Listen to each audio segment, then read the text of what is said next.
여러분 안녕히 주무셨습니까? 가장 빠르게 만나는 글로벌 뉴스 분석 굿모닝 530 글로벌 2부로 이어가겠습니다. 지난 밤 사이 미국 증시가 3대 지수 모두 하락한 채 마감이 됐습니다. 하락 마감하긴 했지만 이제 시장 전반적인 분위기를 한번 살펴보면요.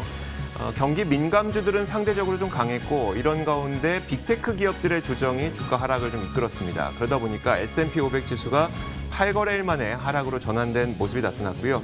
자, 경기 민감주가 상대적으로 강세를 보일 수 있었던 데에는 러시아에서 세계 최초로 코로나19 백신을 승인했다는 소식이 있었기 때문이었습니다. 물론 안전성과 효과에 대한 의문은 계속 나옵니다만 그래도 불구하고 이제 첫 번째 백신이 승인이 됐기 때문에 다른 백신 개발 업체들도 박차를 가해서 경쟁적으로 이 승인을 받기 위한 노력을 할 것이라는 점이 긍정적으로 나타났고요.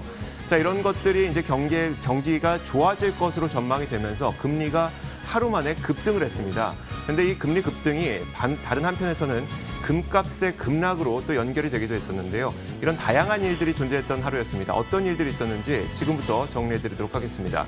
굿모닝 글로벌 2부 이어가겠습니다.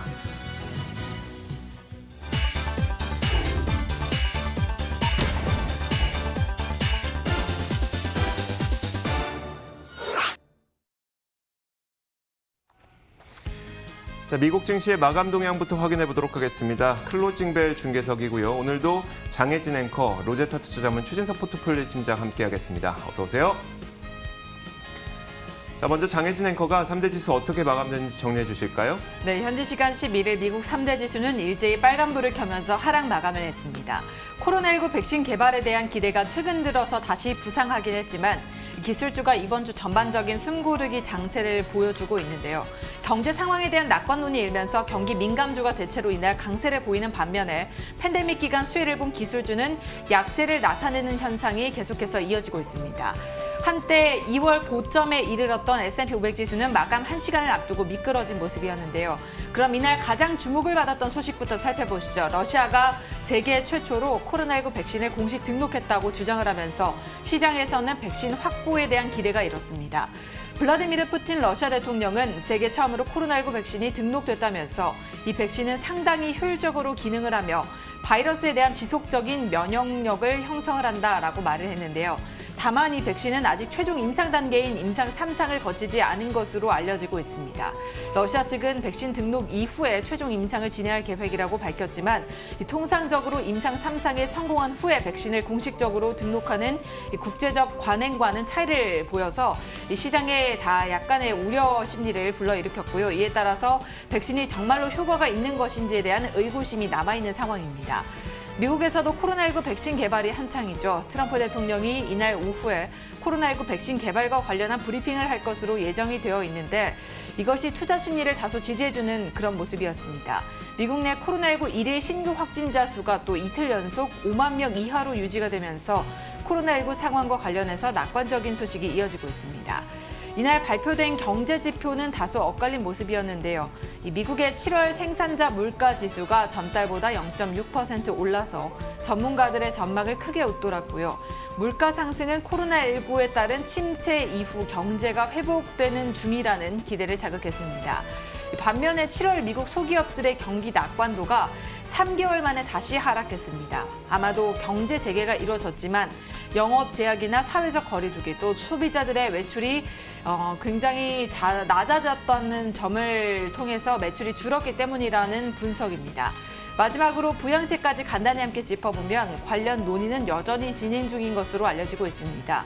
다만 트럼프 대통령이 행정 조치를 내린 이후에 의회가 결국 합의를 할 것이다라는 시장의 기대는 다소 커진 상황인데요. 백악관에서도 이번 주에 합의를 원한다라는 얘기가 속속 들려오고 있어서 시장도 이를 기다리는 모습이었습니다. 보다 자세한 마감 상황 함께 보시죠. 먼저 다우지수입니다. 막판에 굉장히 미끄러지는 모습이었는데요. 0.4% 가까이 빠지면서 27,686선에 거래 마쳤습니다. 이어서 나스닥 지수도 함께 보시죠. 이날 굉장히 큰 하락폭을 기록을 했는데요. 1.7% 가까이 빠지면서 1,782포인트에 거래 마쳤습니다. 초반부터 힘을 내지 못하는 모습이었고 장중에 반등을 하는가 싶었지만 이내 낙폭을 키워가는 모습이었습니다. 마지막으로 S&P 500 지수입니다. 0.8%대의 하락세 기록하면서 3,333포인트에 거래 마쳤습니다. 다우지수와 마찬가지로 이날 마감 1시간을 앞두고 상승폭을 반납하는 그런 모습이었습니다. 이렇게 기술주의 조정과 러시아의 코로나19 백신 개발에도 불구하고 여기에 대한 좀 안전성 우려에 일제히 미국 증시는 하락하면서 마감을 했습니다. 이날 증시를 어떻게 판단해 보면 좋을까요? 네, 이날도 가장 큰 테마는 기술주에서 경기 민감주의 순환매가 되었던 것 같습니다. 하지만 이 막판에 기술주가 낙폭을 좀 확대하자 시장도 좀 미끄러져 내리는, 좀 무너져 내리는 그런 모습이 나왔던 것 같아요.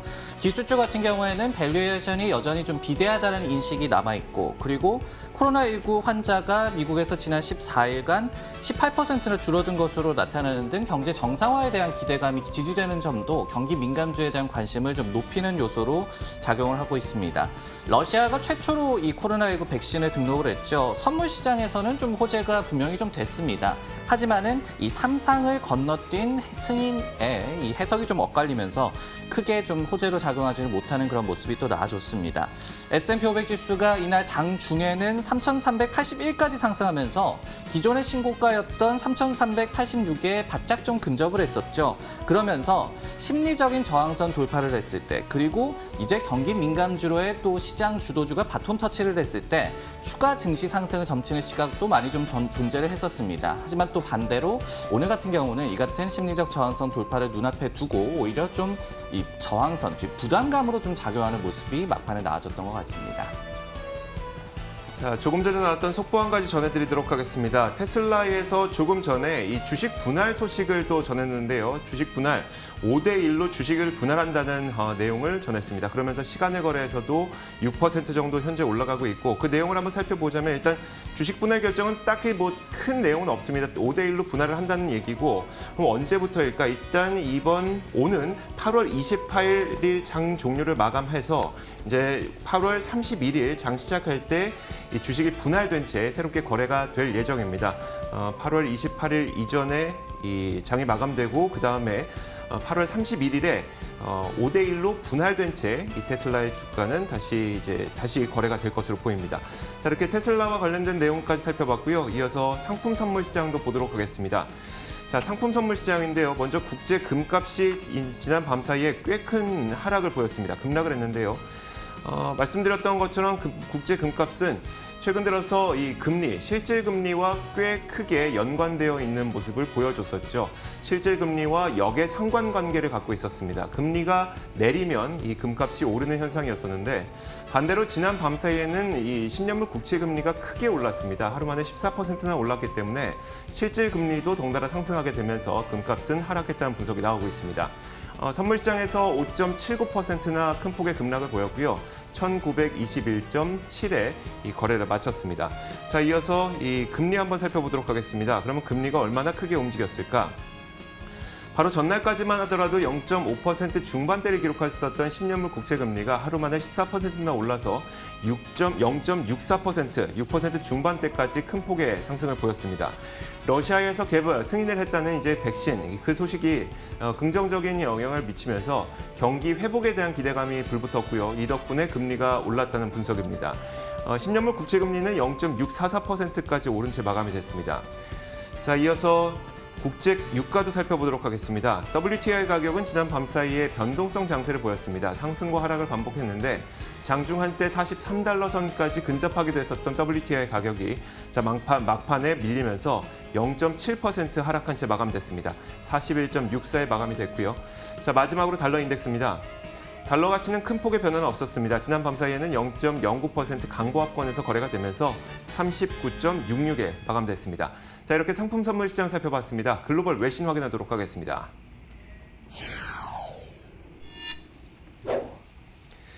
자, 지난 밤 사이에 영향을 줬던 몇 가지 외신 살펴보도록 할 텐데요. 팀장님, 어떤 뉴스부터 볼까요? 네, 그간 지칠 줄 몰랐던 금값의 가파른 랠리에 급제동이 오늘 걸렸습니다. 12월물 금값이 93.4달러, 4.58%나 하락한 온스당 1946.3달러에 마감을 했는데요.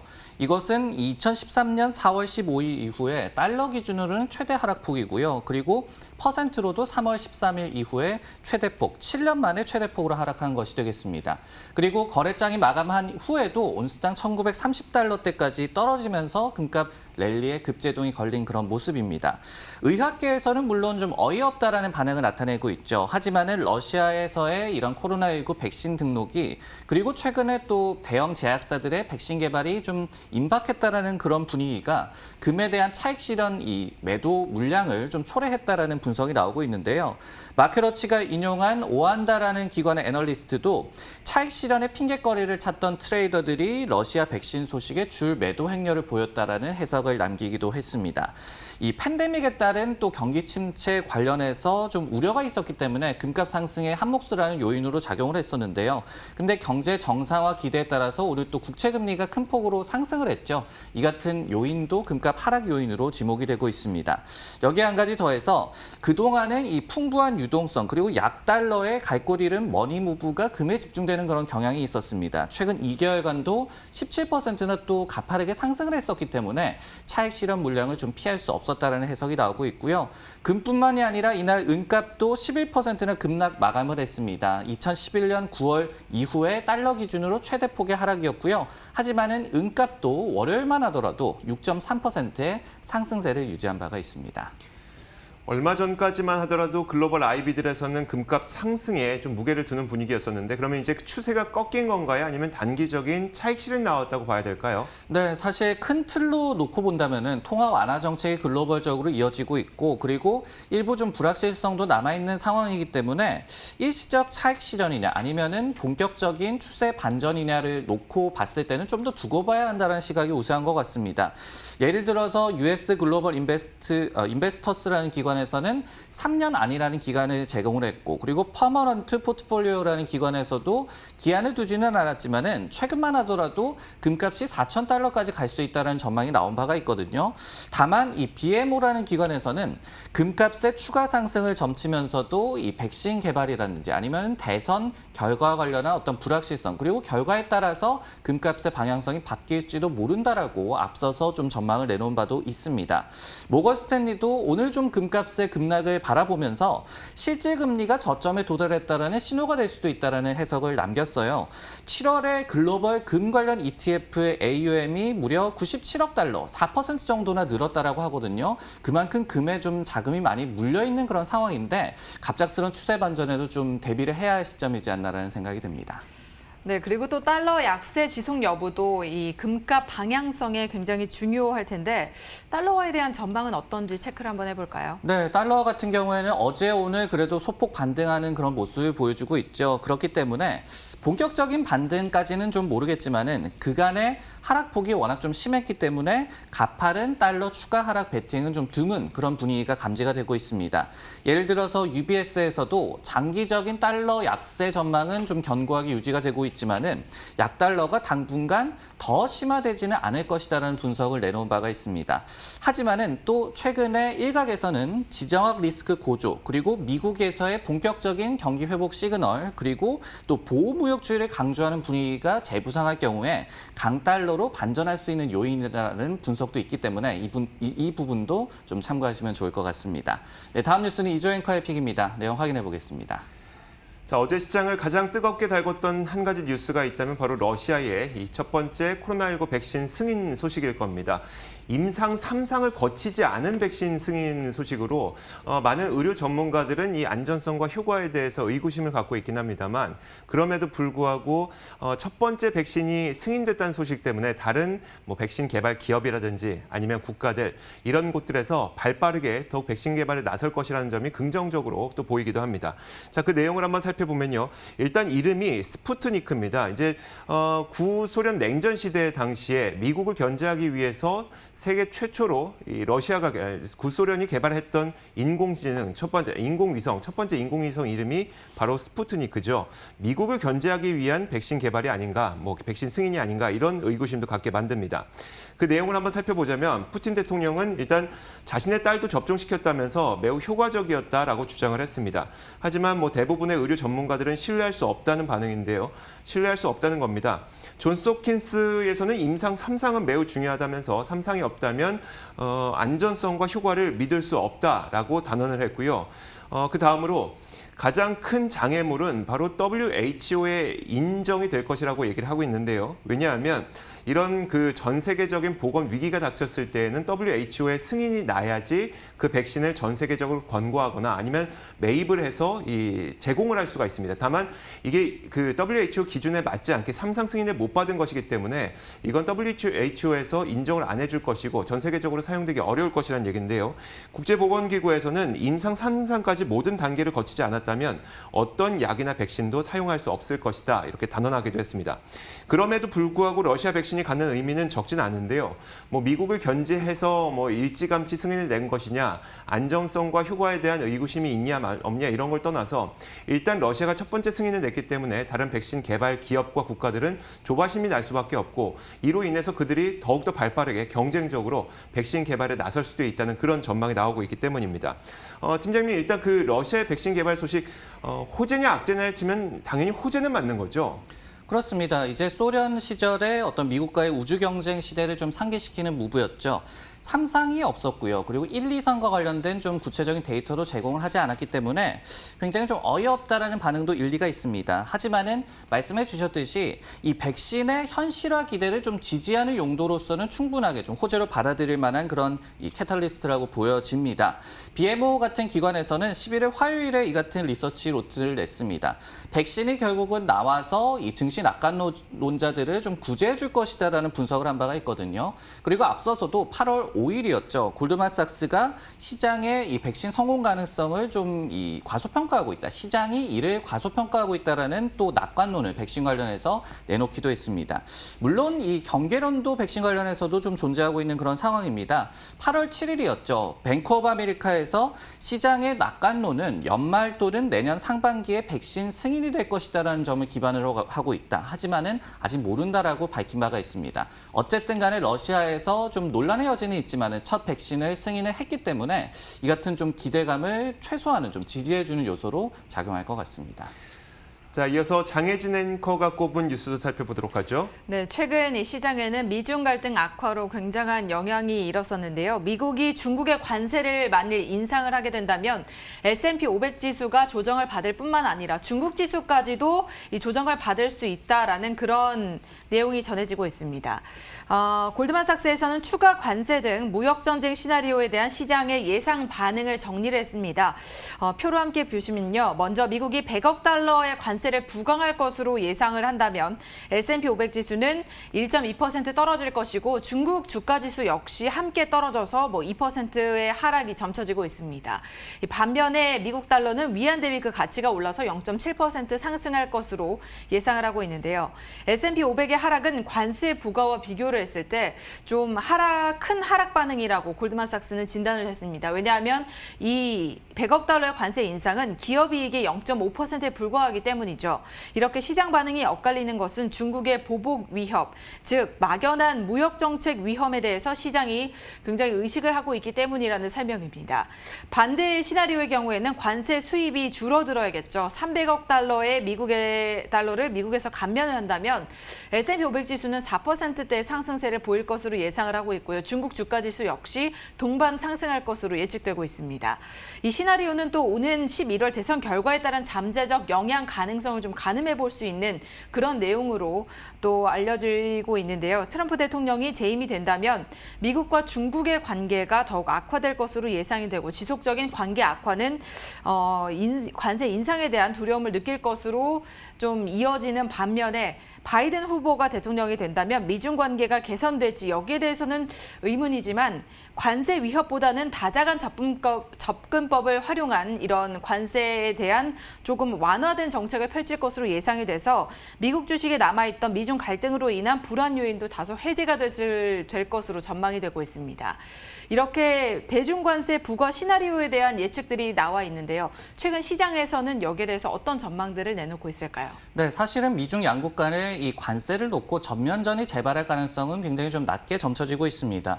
결국은 이 팬데믹의 경제에 영향도 있겠고 경기 침체 여파를 겪고 있는 그런 상황에서 관세 전쟁을 하기에는 좀 부담스러울 것이다라는 분석이 좀 지배적이고요. 다만 트럼프 같은 경우에는 최근에도 캐나다의 알루미늄 관세를 다시 물리겠다라고 얘기를 하면서 이 동맹국에 대한 강경 노선 역시도 좀 지속하는 그런 모습을 보여주고 있죠. 그렇기 때문에 여기에 더해서 기사 내용처럼 이 대선 결과에 이 같은 관세에 대한 대한 우려가 영향을 끼칠 수도 있겠고 아니면은 대선 이후에 어떤 시장에도 영향을 끼칠 수 있는 이슈라고는 보여집니다. 민주당 같은 경우에는 미국에서 원래는 보호무역주의를 더욱더 주창하던 공화당보다도 더 심한 그런 정당입니다. 하지만은 트럼프 같은 경우에는 스스로 관세맨이다라고 지칭을 하면서 굉장히 좀 강경 노선을 펴왔던 반면에 바이든은 그래도 최소한 외교적인 접근이 예상된다는 점에서는 일단 시장에서는 바이든 쪽에 이 부분만큼은 좀 장점으로 해석을 하고 있습니다. 자, 이렇게 지난 밤사이 나왔던 글로벌 뉴스들 살펴봤습니다. 이어서 종목 뉴스 확인하겠습니다.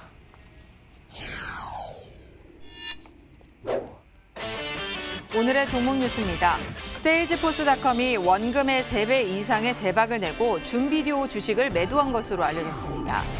월마트가 아마존 홀푸드에 대항하기 위해서 인스타카트와 하루 배송을 실시하기로 했습니다. 마지막으로 에어비앤비가 이달 안에 IPO를 신청할 것으로 보입니다. 올해 안에 상장할 예정이라고 당사는 밝혔습니다.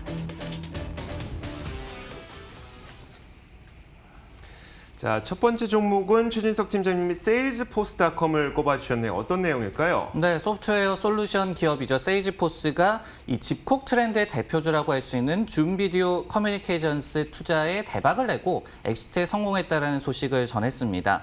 월요일에 제출이 된 공시자료에 따르면요. 세이지포스는 지난해 상장 당시에 매입했던 줌 주식 280만 주를 2분기에 전량 매도한 것으로 알려졌습니다. 줌 같은 경우에는 지난해죠.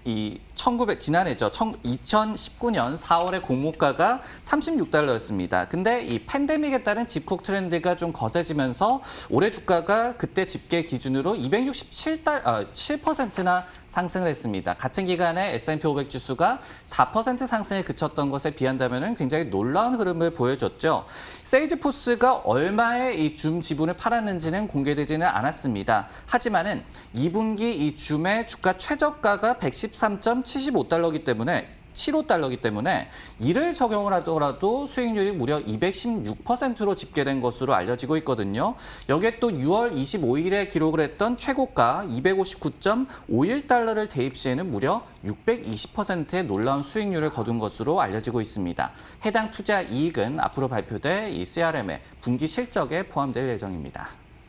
정말 어느 누구보다도 투자를 굉장히 잘하는 그런 기업처럼 보이는데 혹시 다른 기업도 투자를 했을 때 이렇게 좀 톡톡히 덕을 봤었나요? 꼭 그런 거는 아닌 것 같습니다. 이 세일즈포스가 최근 몇 년간의 클라우드 기업의 공모주에 매수를 한 그런 사례가 상당히 좀 많았어요. 하지만은 예를 들어서 이번에 이 드롭박스라는 또 클라우드 기업 지분 220만 주도 전량 매도를 했거든요.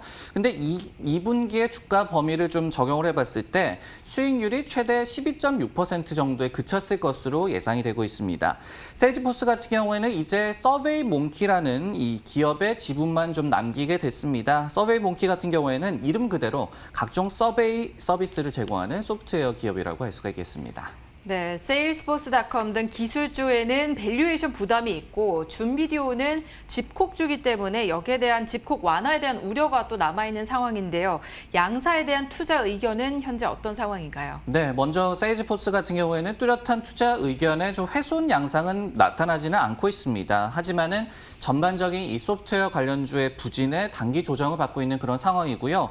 8월 25일에 7월 결산분기 실적을 좀 발표를 하기 때문에 이때를 기점으로 또 방향성이 정해지지 않을까라는 예상을 해볼 수가 있겠습니다. 줌비디오 같은 경우에는 이날도 주가가 한 7.5% 정도나 급락을 했죠. 결국은 경제 정상화에 대한 기대감이 이 기업에게만큼은 악재로 작용하는 그런 모습인데요. 7월 초에 어닝 서프라이즈를 기록한 이후에도 그 지속성에 의문이 든다라고 얘기를 하면서 CFRA 같은 기관에서는 매도 의견을 제시한 바도 있습니다. 그렇기 때문에 이 기업은 반짝으로 어떤 그칠지 아니면은 지속 가능한 기업으로 남을지 기로에 서 있는 그런 상황이다라고 이해를 하시면 될 것 같습니다. 네, 다음 종목 뉴스는 이조 앵커의 픽입니다. 내용 확인해 보겠습니다. 자, 이번 기업은 바로 월마트입니다. 월마트가 아마존 홀푸드에 대항하기 위해서 이 인스타카트라고 하는 기업과 손을 잡고 하루 배송, 그러니까 당일 배송 서비스를 미국 내에서 실시를 했는데요. 자, 홀푸드는 바로 여러분들 아시겠지만 아마존이 지난 2017년에 인수했던 고급 유기농 식료품 체인이죠. 자, 아마존은 홀푸드를 통해서 신선식품 배달 서비스를 현재 제공하고 있고요. 이에 대항하기 위해서 다른 유통업체들도 끊임없는 노력을 하고 있는데 월마트도 하루 배송을 실시하는 이유는 바로 여기에 대항하기 위해서로 분석이 되고 있습니다. 자, 월마트가 하루 배송을 위한 파트너십을 맺은 지금 시점이 매우 중요한 시점이란 분석이 나오고 있습니다. 왜냐하면 소비자들은 코로나 팬데믹으로 인해서 식료품도 온라인으로 주문하는 비율이 유례없이 높아지고 있기 때문인데요. 실제로 제프 베조스 아마존 CEO가 발표한 바에 따르면 최근 코로나19 우려로 인해서 온라인 주문한 이후에 그걸 픽업하는 그 서비스를 이용하는 이용자의 이용률이 200%나 넘게 급증을 했다고 합니다. 물론 그렇다고 해서 당장 월마트의 실적이 크게 개선될 것으로 보이진 않습니다. 왜냐하면 이번 시범 사업이 파일럿 형태로 진행이 되고 있기 때문인데 캘리포니아와 오클라호마에 있는 단 4개 매장에서만 이 당일 배송 서비스를 시범적으로 해볼 예정입니다. 하지만 얼마 전 제프 베조스 아마존 CEO가 우리는 쇼피파이나 아니면 인스타카트와 같은 업체들로부터 경쟁에 직면하고 있다고 밝힌 것처럼 하루 배송과 관련된 이제 그 업체들의 이 치열한 경쟁이 지금 나타나고 있는 만큼 앞으로 이 서비스는 좀 확장될 가능성이 더 높아 보이는데요. 팀장님, 과연 이게 월마트 실적에 얼마나 도움이 될지도 궁금하고요. 월마트에 대한 월가의 이 시각은 어떨까요? 타겟과 함께 월마트 같은 경우에는 전자상거래 서비스 집중에 굉장히 좀 신경을 쓰는 그런 기업이죠. 그리고 타겟 같은 경우에 특히 좀 픽업 서비스의 강한 모습을 보여주고 있습니다. 그렇기 때문에 이런 부분을 월마트도 좀 따라가려는 움직임으로 해석이 되고요. 월마트 같은 경우에는 조만간 7월 분기 실적을 발표를 합니다. 일단은 UBS에서는 팬데믹 수혜로 양호한 실적이 기대된다라는 분석을 최근에 제시하기도 했습니다. 하지만은 이 월마트와 관련해서 최근에 좀 악재도 있었는데요. 아마존 프라임 서비스에 또 대항마로 출시할 것으로 기대가 모아졌던 월마트 플러스의 출시를 재차 연기한 겁니다. 그러면서 서비스 개시일에 대한 이 발표도 없었어요. 모건 스탠리 같은 경우에 당초에 이 월마트 플러스 출시가 6개월 이내에 가입자 수 2천만 명을 좀 모을 수 있을 것이다라고 얘기를 하면서 기대감을 표명한 바가 있거든요. 그렇기 때문에 이 같은 기대감은 또 꺾인 상황이다라고 해석을 할 수가 있겠습니다. 알겠습니다. 개별 기업적으로는 이런 이슈도 있군요. 좋습니다. 이어서 장혜진 앵커가 꼽은 마지막 기업도 살펴보도록 하죠. 네, 요즘 휴가를 계획하시면서 에어비앤비 사용하셨던 분들이 계셨을 텐데요. 이 코로나19의 영향으로 공유 업체들이 굉장한 타격을 받았었는데 그 가운데서도 숙박시설 공유 기업인 에어비앤비가 오는 8월에 기업 공개 상장을 추진할 계획으로 알려졌습니다. 이전부터 에어비앤비 CEO는 올해 기업 공개를 하는 방안에 대해서 여전히 염두를 하고 있다면서 코로나19로 어려워진 경영 상황에 올해 IPO 추진이 좀 어려울 수 있다라는 보도를 일축한 바 있는데요.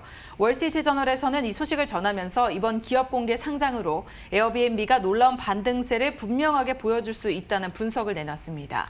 올해 코로나19의 영향으로 사실 확산 초기에는 여행 수요가 급감하면서 이 에어비앤비는 큰 타격을 입었습니다. 지난 2017년에 310억 달러, 우리 돈 약 40조 원에 달했던 기업 가치가 올 4월에는 180억 달러로 떨어지면서 굉장한 손실을 봤습니다. 지난 5월에는 전 세계 직원 7,500명 가운데 1,900명을 또 해고를 하겠다고 해서 그런 어려운 상황을 직면하고 있다라는 것을 우리가 확인할 수 있었는데요.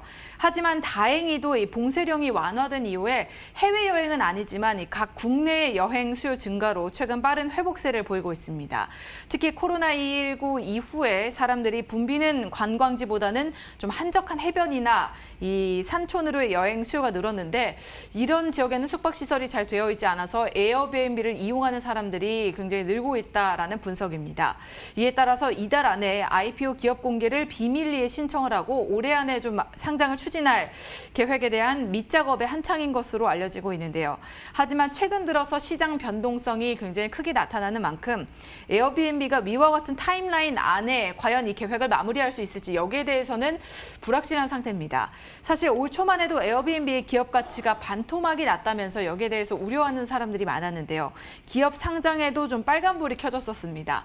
하지만 최근 들어서 이 회복세를 보이고 IPO에도 나설 것으로 그렇게 의견을 밝히면서 시장에서는 좀 기대감이 일고 있을 것 같은데 에어비앤비에 대한 의견, 어떤 의견들이 나오고 있을까요? 네, 딱 기대와 우려가 좀 공존하고 있다라고밖에 말씀을 드릴 수가 없을 것 같아요. 일단은 사업이 굉장히 좀 어려워지고 그리고 감원도 했던 그런 최악의 상황에서 IPO를 진행하는 것, 즉 회생을 할 수가 있다. 그리고 우리가 살아있다는 점을 입증할 수 있다는 점에서는 긍정적으로 여겨집니다.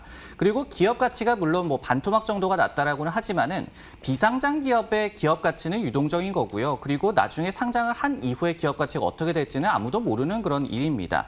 하지만은 우려감도 공존하고 있다라고 말씀을 드리는 이유가 과거의 이 에어비앤비 같은 경우에는 우리가 자금 조달을 위해서 상장을 하는 게 아니기 때문에 IPO를 서두르지 않겠다라고 얘기한 바가 있습니다. 근데 이번에 과연 이 재정 상황 때문에 IPO를 하는 게 아니라는 그런 의구심을 좀 불식시킬 수 있을 것이냐, 이런 부분에 대해서 우려가 있을 것 같고요. 여기에 또 더해서 우버라든지 리프트 같은 경우에는 상장 이후에 주가 변동성이 시달리고 있고, 그리고 위워크 같은 경우에는 상장이 또 무산된 바도 있습니다. 그렇기 때문에 유니콘 기업들의 이 상장 이 과정이 순탄치만은 않았다라는 점에서도 에어비앤비와 관련해서 우려감도 공존하고 있는 상태라고 정리드릴 수가 있겠네요. 네. 자, 이렇게 여러 가지 종목 뉴스 봤습니다. 자, 이런 종목들 가운데 월가의 천재들이 만든 금융인공지능 AI 토글에서는 어떤 종목을 주목하고 있을까요? 바로 살펴보도록 하겠습니다.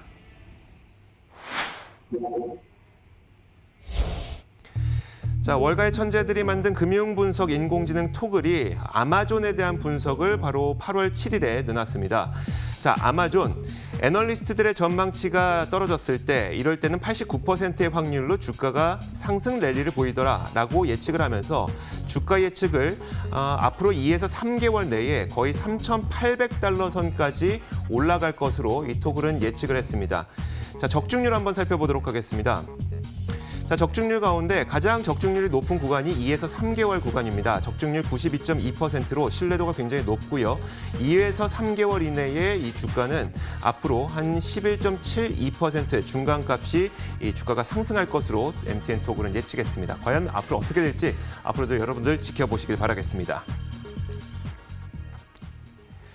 자, 이렇게 지금까지 장혜진 앵커, 로제타 투자자문 최진석 포트폴리오 팀장과 함께했습니다. 고맙습니다.